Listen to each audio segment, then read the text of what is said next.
Toutefois, l'arrière-plan ne donne aucune indication sur le lieu d'où je vous parle. En ce 9 septembre 2036, c'est en effet sur toute la planète qu'on tire des feux d'artifice. Et ça peut se comprendre. Car l'événement qu'on célèbre partout touche chaque habitant de la Terre, quelle que soit sa nationalité ou sa religion. Ce qu'on fête, c'est la survie de l'espèce humaine. Une espèce qu'on pensait, voici encore quelques semaines, gravement menacée. Et tout ça à cause d'un caillou. Un gros caillou, certes.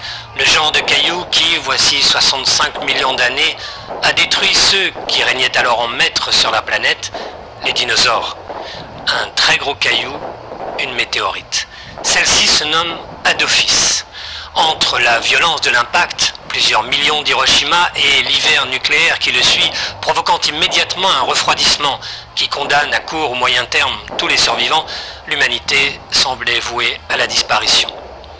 Malgré les efforts des pouvoirs publics qui souhaitaient cacher la menace afin de chercher le plus sereinement possible une parade efficace, l'information n'a pas tardé à fuiter sur Internet, entraînant une des périodes les plus sombres de notre histoire, plus sombre encore que celle que j'ai déjà explorée pour vous à l'approche de l'an 1000.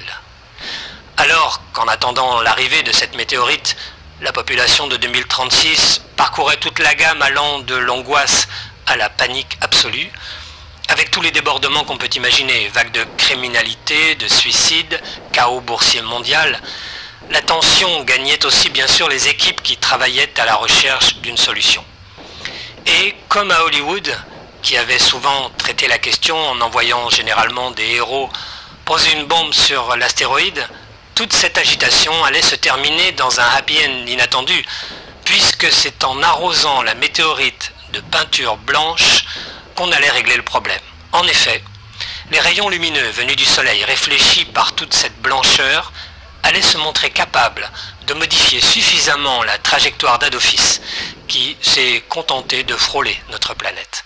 D'où une liesse collective, aussi extraordinaire que l'affolement qui l'avait précédé, d'où ces feux d'artifice qui jaillissent partout, semblant envoyer aux cieux un message de triomphe.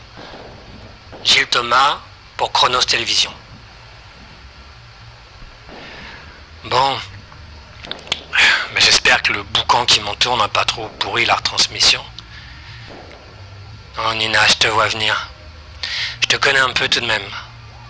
Tu aimerais bien que je te cherche dans ce monde de 2036. Tu te demandes ce que l'existence a pu te réserver. Mais je vais même pas essayer.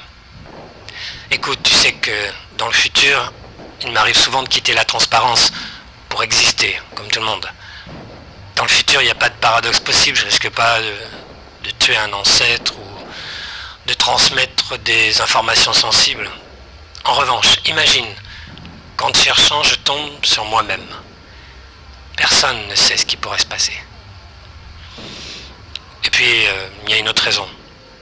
Très franchement, je tiens pas, moi, à savoir qui je serai dans 16 ans.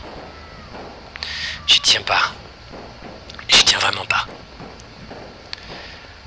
Au revoir, Nina. Au revoir.